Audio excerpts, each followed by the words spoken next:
Presenta este programa Fundación Salud Uruguay y Clínica Odontológica Montevideo, para sus dos casas, Montevideo y Las Piedras.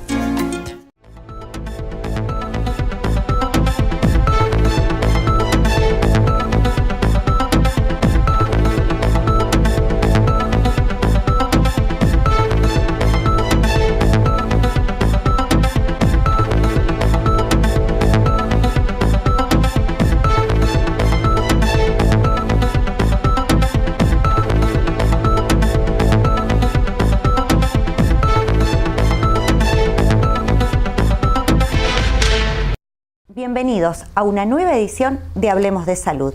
Iniciamos nuestro programa con los directores del Centro Clinos, quienes nos hablan sobre su trabajo con pacientes psiquiátricos, cómo priorizan su atención, la sociabilización de estos pacientes y la integración de los mismos para lograr así la rehabilitación y una mejor calidad de vida. El Centro Clinos es un centro de salud mental para la internación de pacientes psiquiátricos en estado agudo. Es un sanatorio psiquiátrico, a donde ingresan pacientes que han sido valorados por médicos psiquiatras y que han dado la orden de ingresar al mismo, de ingresar al servicio.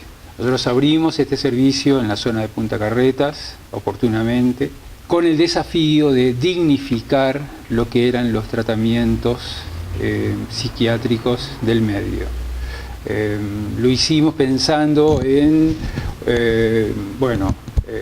elegir un edificio agradable, luminoso, limpio, mantenerlo así, con personal suficiente que pudiera cuidar a los pacientes en su estadía.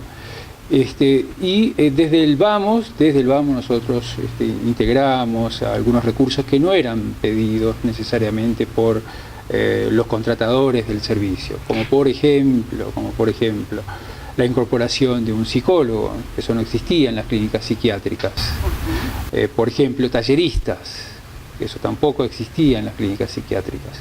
Nosotros cuando abrimos sabíamos que había antiguamente cama, pastilla y comida, y nosotros sentimos que había que humanizar, que había que dignificar y que había que hacer más llevadera la estadía del paciente. Tenemos un equipo de 8 o 10 operadores terapéuticos que complementa el trabajo de enfermería, que promueve actividades, que busca recrear al paciente. El paciente internado hoy no es el paciente de hace 20, 30 años atrás. El paciente de la actualidad son pacientes con alta movilidad, pacientes que necesitan actividades, que no están acostados en la cama 24 horas. Entonces, ante esa realidad, nosotros hemos apostado a proveer actividades justamente que hagan llevadera la estadía. Para eso entonces hay talleres de recreación, en plástica, en música, en baile. Marcelo, si hablamos de los pacientes, ¿cuáles serían los criterios de internación y los requerimientos? Bueno, es muy oportuna tu pregunta, porque el gran temor que uno tiene como paciente es que vengan y a la fuerza te encierren en un sanatorio psiquiátrico. Y hoy por hoy ese temor no invade la realidad. Por más que uno pueda tener referencias a películas o a otras épocas en la historia de la humanidad, hoy por hoy todos los pacientes, todos los seres humanos, todos los ciudadanos estamos amparados por una legislación que adecuadamente marca los caminos correctos por los cuales realizar una internación psiquiátrica. Hoy por hoy, la única persona que puede indicar una internación psiquiátrica es un médico o la autoridad de un juez, hasta que el médico revalore la situación. Y eso ofrece una gran garantía a los derechos del paciente, porque sabe que solamente la mirada profesional va a poder juzgar qué es lo mejor para él en ese momento, incluyendo y no olvidándonos del propio consentimiento del paciente, quien en la medida de sus posibilidades es actor y director de su destino al momento de internarse. En algunas situaciones de sufrimiento, el sufrimiento es tal que la persona pierde transitoriamente la capacidad de decidir. Y en ese momento adquiere más relevancia la ayuda y la decisión de un médico. En otros momentos, la internación se define de mutuo acuerdo. En cuanto a la evolución de los tratamientos, ¿cómo es? Cuando uno ingresa a un centro de salud psiquiátrico en agudos, el primer dato que le refiero a los familiares de mis pacientes e incluso a mis pacientes es que esta internación culmina con un alta, que nadie se queda a vivir en el sanatorio psiquiátrico y que un día antes, un día después, él va a recuperar su vida y el alta. En cuanto a los números concretos, hoy por hoy, más allá de la legislación vigente, que limita un poco el total de los días de internación, más allá de lo burocrático, lo que a los médicos nos interesa es poder brindarle al paciente los días necesarios para la superación de esa crisis. Y eso promedialmente lo logramos en 15, 20, 30 días. Ese es el lapso en que te podría decir que la mente vuelve a hacerse dueña de sí misma, ¿no? Cuando esto pasa o está en un proceso, ¿cuándo empiezan a tomar más en cuenta al paciente y no tanto lo que dice el profesional cuando lo ingresa? Mira, no existen abstractamente las enfermedades, existen personas individuales sufriendo un determinado tipo de malestar o de padecimiento o de enfermedad, según la nomenclatura que uno quiere utilizar. Nosotros tratamos de que todo el equipo que trabaja en la clínica, operadores terapéuticos, auxiliares de servicio, enfermeros, se acerquen a la singularidad del paciente en ese momento. El 60% de las internaciones, tomando un ciclo de un año, suelen ser de mujeres y un 40% de hombres. Los diagnósticos que predominan en pacientes mujeres suelen ser las alteraciones del estado de ánimo, sobre todo en la vertiente depresiva, las depresiones que nosotros llamamos unipolares y a veces las depresiones que llamamos bipolares. En cambio, en los hombres, el malestar más frecuente suelen ser todos los trastornos vinculados al consumo de sustancias, alcohol o al consumo de sustancias ilegales o a veces al consumo de sustancias legales como la marihuana. Y también lo que se ve más en hombres son los trastornos de conducta. Muchos pacientes ingresan y la punta del iceberg suele ser alguna conducta disruptiva hacia otros, hacia su entorno. Por supuesto no podemos dejar de nombrar los intentos de autoeliminación, que también constituyen un motivo fuerte, importante de ingreso, tanto en mujeres como en hombres. Y también un diagnóstico muy frecuente dentro de los motivos de ingreso son los problemas interpersonales.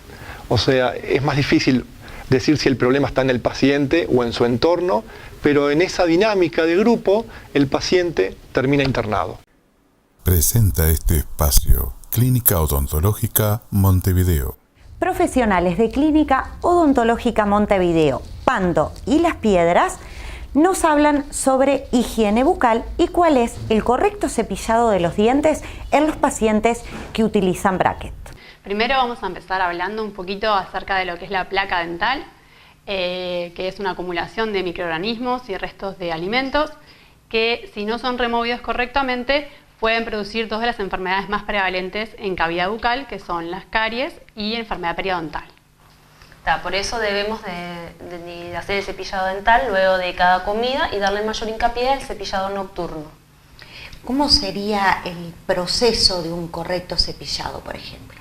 Bueno, en primer lugar tenemos que cepillarnos con un cepillo dental, que recomendamos que las cerdas sean de suaves a medias, que por lo general que no sean duras. Ahí tenemos que cepillarnos también con el hilo dental y agregarle el enjuagatorio dental. Y el cepillado tiene que ser de la encía para el diente siempre y en todas las caras del diente, ya sea por afuera, por donde mordemos y por adentro, y también cepillarnos la lengua, que es importante también porque tenemos microorganismos. Y no hay un tiempo determinado, el tiempo hay que darle, tiene que ser más o menos 10 veces cada sector de cepillado, más que nada para los niños, para tener más o menos una idea de cuánto. Más o menos es hasta que quede limpio los dientes.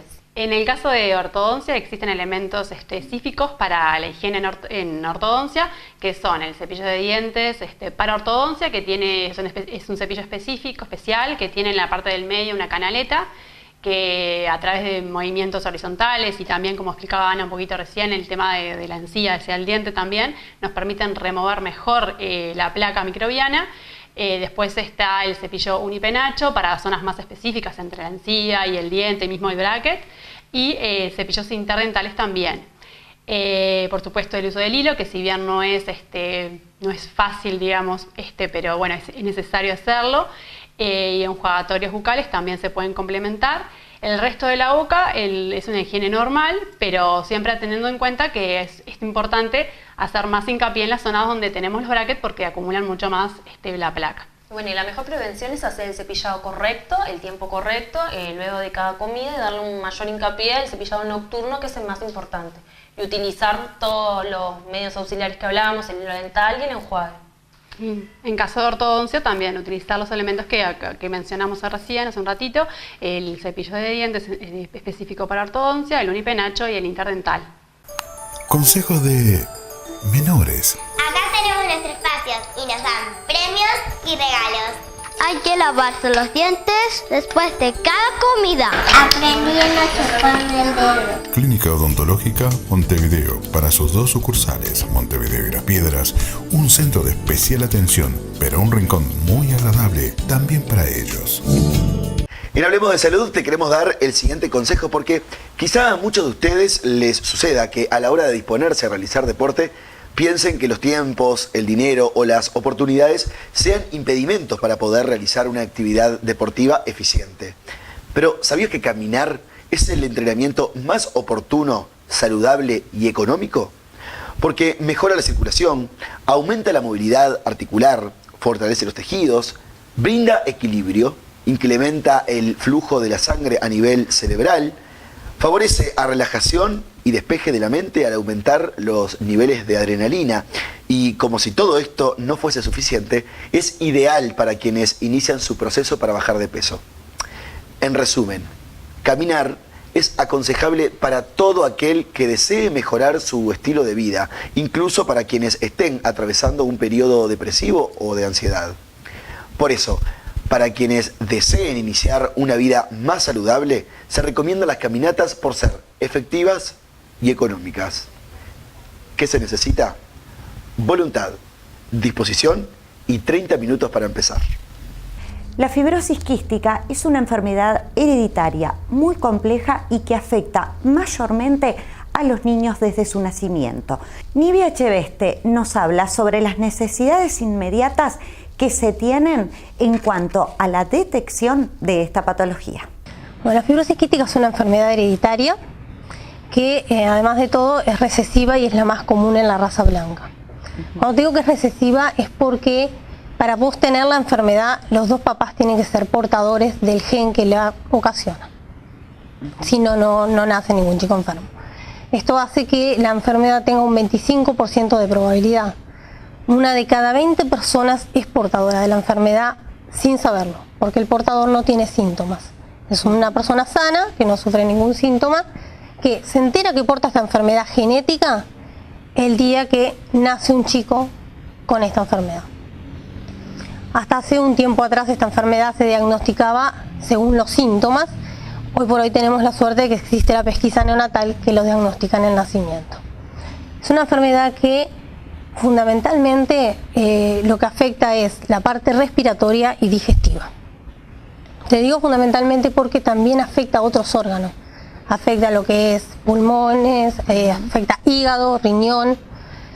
Entonces mayormente afecta pulmones y la parte digestiva, que es el páncreas. Nivia, ¿es común que se confunda el diagnóstico? Sí, en verdad es muy común que la enfermedad se confunda. Hoy por hoy, como te decía, tenemos la suerte, la pesquisa que se diagnostican al nacimiento, pero eso fue a partir del 2010. Anteriormente teníamos muchos pacientes que a la enfermedad tener grados se diagnosticaban mal, se diagnosticaban por, si eran problemas respiratorios, habían muchos niños diagnosticados por asma, problemas digestivos estaban diagnosticados por celíacos. ¿Por qué? Porque estos niños dentro de los trastornos tienen mala absorción de los nutrientes, entonces no suben de peso. Y al tener bajo peso los diagnostican por otras cosas. Hay muchas afecciones hoy por hoy que pueden provocar bajo peso. Y la parte respiratoria les genera una gran deficiencia, que se cansan, tienen agotamientos, usan inhaladores infecciones recurrentes. Entonces, esto hacía que los diagnosticaran por asmáticos, por broncoestasias, otras patologías que también tienen los mismos síntomas que una fibrosis quística. ¿Y cómo se trata hoy por hoy una fibrosis quística luego de diagnosticado? La fibrosis quística es un tratamiento que no es para todos igual. Sí, lo que sí requiere es un equipo multidisciplinario, que es lo que hoy por hoy tenemos en BPS, para poder atacar todos los sectores, porque afecta, como al afectar tantas partes, ellos toman enzimas pancreáticas, si tienen afectación pancreática, toman enzimas para asimilar alimentos. Bien. Cuando tienen, además de vitaminas, porque al no poder asimilar por sí solos todos los alimentos, ellos tienen que tomar estas enzimas para poder asimilar lo que comen. Y además vitaminas, porque al ser enzimas sintetizadas, no es lo mismo que la enzima que genera una persona sana. Entonces hay que aportarle más vitaminas, calcio. El mal funcionamiento del páncreas también hace que muchas veces tengan diabetes a medida que la enfermedad avanza. Entonces les genera diabetes, tienen que ser insulino dependientes, porque por esta enfermedad no pueden realizar dietas de diabético que sean con pocos nutrientes, sino que tienen que tener dietas hipercalóricas. Entonces, más o menos equilibrarlo con la diabetes es bastante difícil.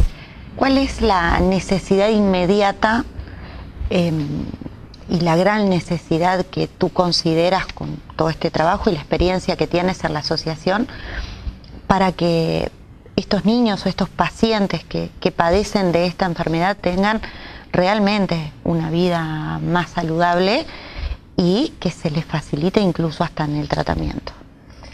Primeramente necesitamos difusión, porque los niños y los adolescentes se encuentran con un gran problema en la vida social, ¿no?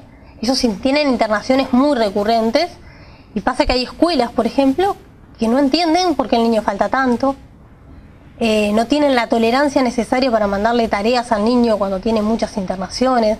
Lo mismo pasa en liceos, que a veces ellos tienen que abandonar los estudios porque no pueden, entre los tratamientos y las internaciones dentro del sanatorio Canzani, que a veces son cada 15 días, lograr llevar una educación adecuada. Más que acá en Uruguay no hay aulas virtuales, entonces la única forma es asistir a clase, y si el desgaste no te lo permite, es muy difícil. Estos pacientes muchas veces usan tapaboca para no contagiarse ellos de enfermedades, y la falta de información genera que la gente crea que ellos tienen algo que contagia.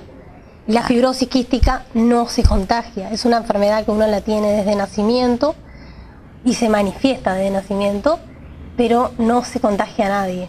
BICON, Instituto de Implantología Oral. El doctor Luis Ubillos nos habla sobre cáncer de colon. Nos indica cuáles son los síntomas y qué hacer para lograr una detección precoz de esta patología. El cáncer de colon en Uruguay es un gran problema.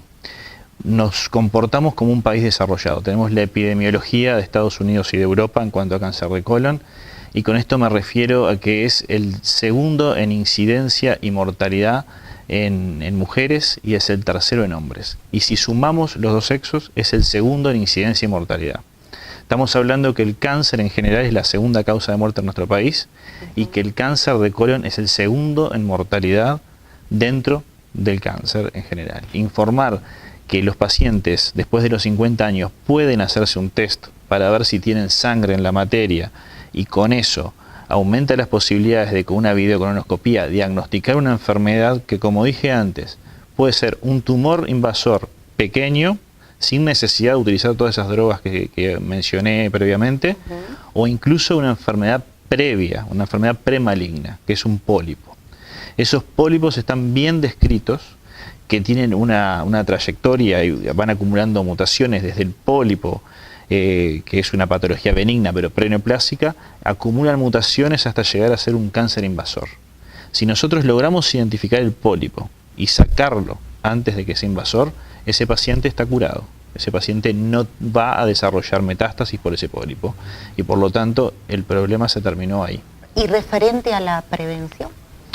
Y la prevención, bueno, lo que estábamos hablando, ¿no? Tratar de llevar una vida saludable en general. O sea, hay cosas que dentro de los factores que son prevenibles están mantenerse el normopeso en la medida de lo posible, tratar de tener una dieta equilibrada. O sea, ¿se puede comer carne? Se puede comer carne, por supuesto que sí, pero acompañar en la dieta con otros elementos protectores también, hacer ejercicio físico, son cosas que ayudan muchísimo a disminuir la incidencia del cáncer de colon y de otros tumores. Estamos hablando que el 80% o más de la población no tiene un riesgo incrementado genético, o sea que si tiene alguno de esos síntomas, dijimos sangrado, que sea sangre roja o sangre un poco más oscura, dolor, que puede ser también alteración con diarrea y constipación, o una diarrea mantenida. Esto con frecuencia, ¿verdad? Eso con frecuencia, claro. Una diarrea un día o 2 días, eso le puede pasar a cualquiera. Pero esto que que se mantenga en el tiempo y que se repita, lo que nosotros le llamamos elementos de organicidad, o sea que se mantiene, no se va solo, eso debería alertar al paciente a consultar y no a banalizar el síntoma. Y como dijimos antes, tratar de no llegar a esos síntomas. Un paciente de riesgo promedio, como dijimos, la mayoría, el 80% de la población, que no tiene familiares directos con cáncer de colon, ni tiene muchos casos de cáncer de colon en la familia, debería comenzar con la detección de sangre en la materia luego de los 50 años. Cuando usted ingresa a Círculo Láser, ingresa al primer sanatorio de ojos de Uruguay, un centro de referencia en oftalmología para Latinoamérica. Nos vemos en Círculo Láser. Si ustedes son padres y tienen niños en edad escolar, tienen que ser revisados por lo menos una vez al año los niños a partir de los 6 años. Es muy importante porque los niños que no recuperan visión antes de los 9, luego de eso difícilmente lo van a lograr. Presenta GymLives, genómica para la vida. El doctor Víctor Raggio, uno de los fundadores del Centro de Genómica Médica GymLive, nos indica a quiénes están orientados los estudios genómicos que realizan en este centro. Están fuertemente orientados a las enfermedades raras, de presunta causa genética y que no tienen un diagnóstico al momento. Enfermedades genéticas hay del orden de varios miles, algunas de ellas son de diagnóstico relativamente sencillo o con una clínica característica, que un médico avesado puede decir es la enfermedad de tal, con un diagnóstico cromosómico, a nivel de proteínas, a nivel de metabolitos o sobre el propio ADN relativamente directo o específico. Y en muchos casos y en muchos síndromes genéticos tenemos o la causa no se conoce o uno no puede tener esa orientación diagnóstica, ¿no? Es decir, debe ser la enfermedad fulanita de tal o esto debe ser una alteración en tal lugar del genoma. En muchos casos eso uno no lo puede hacer. Yo te diría que en ciertas circunstancias es más del 50% de los casos. Entonces ahí es donde las herramientas que utiliza GymLive de secuenciación masiva, de análisis de grandes regiones del genoma, buscando posibles causas de enfermedad, es donde es más rica, es donde rinde más frutos y en cierta medida se puede decir también que es una técnica insustituible porque es la forma que tenés de atacar eso que de otra manera no podrías llegar a un diagnóstico. Nosotros en realidad nos gusta decir, y de hecho es así, que no somos una empresa que se dedica a analizar el genoma. Nosotros lo que nos dedicamos es a interpretar información genómica con fines clínicos y a comunicar esa información, comunicar al paciente, a la familia y eventualmente a otros colegas. Nosotros lo que tratamos de hacer es, la forma que nosotros tenemos de comunicar nuestros resultados básicamente son dos. Un reporte que busca ser lo más conciso y claro posible, ese es el que en general recomendamos llevar al médico tratante o a los médicos tratantes, los cuales eventualmente nos pueden consultar o asesorarse con nosotros si queda alguna duda de eso. Y después una especie de perfil genómico del individuo, una base de datos de los genes importantes de ese individuo que en general es muy difícil que alguien no habituado a hacer eso los pueda utilizar, pero sí se puede guardar y se puede reinterpretar a pedido de los médicos o ante la aparición de nuevos síntomas o nuevos elementos clínicos o nuevas sospechas, se puede reinterpretar y generar otro reporte lo más claro y lo más conciso posible con información útil. Entonces, de esa forma nosotros nos aseguramos que todo lo que potencialmente sea útil, el paciente lo va a tener. Los médicos que interaccionan con ese paciente y que tratan a ese paciente lo van a tener. Y las dudas, las preguntas que surjan, las ideas nuevas de tratamiento, pueden volver a nosotros y nosotros podemos tratar de asesorar en ese sentido. Ahora que tú hablas de tratamiento, ¿esto equivale también a aquellos pacientes que de repente no tienen un diagnóstico, pero sí están utilizando determinada medicación y que necesitan alguna medicación extra que tiene que ser autorizada por el Fondo Nacional de Recursos? ¿Este tipo de exámenes que ustedes realizan sirve para acelerar ese proceso y que ese paciente pueda llegar a tener esa medicación? Eventualmente sí. Justamente el deseo de todos o la mayor fantasía de todos, tanto los que trabajamos en esto, y ni que hablar de los pacientes, y ni que hablar cuando estamos hablando de los padres de un niño con alguna de estas enfermedades, el deseo es que el análisis genómico y el conocimiento de la información genómica pueda impactar positivamente en el tratamiento. Y en algunos casos lo hace, generando nuevas alternativas de tratamiento, nuevas ideas, o al tener un diagnóstico específico, en algunos casos se puede lograr un tratamiento específico. En otros casos los tratamientos no son tan sencillos, pero acceder a determinados medicamentos muy costosos o muy específicos en su uso requieren tener un diagnóstico claro para poder ser aplicados. Y después está el gran área de lo que llamaríamos farmacogenómica, que tiene que ver con la variabilidad que nuestros genes nos dan en la respuesta a fármacos, tanto en los efectos deseados de los fármacos como en los efectos adversos o los potenciales efectos adversos. Entonces, en muchos casos es cierto que la genética, los análisis sobre el genoma no nos van a cambiar el tratamiento. La riqueza de esa información puede ir por otro lado. Pero en algunos casos sí hay ejemplos, y cada vez lo vas a ver más, y en algunos casos puede impactar fuertemente sobre el tratamiento, si bien no en la mayoría, y en otros casos por lo menos puede dar o algunas ideas o algunas estrategias, o en algunos casos pensar que valga la pena probar determinados fármacos costosos o que de repente no se usaban para eso, pero que se reutilizan para el tratamiento de otra enfermedad. Eso es algo que está pasando día a día, y muchas enfermedades genéticas no tienen tratamientos específicos, pero se benefician, aunque sea parcialmente, de fármacos que ya se usan hoy en día. Presenta este espacio Bicon, Instituto de Implantología Oral.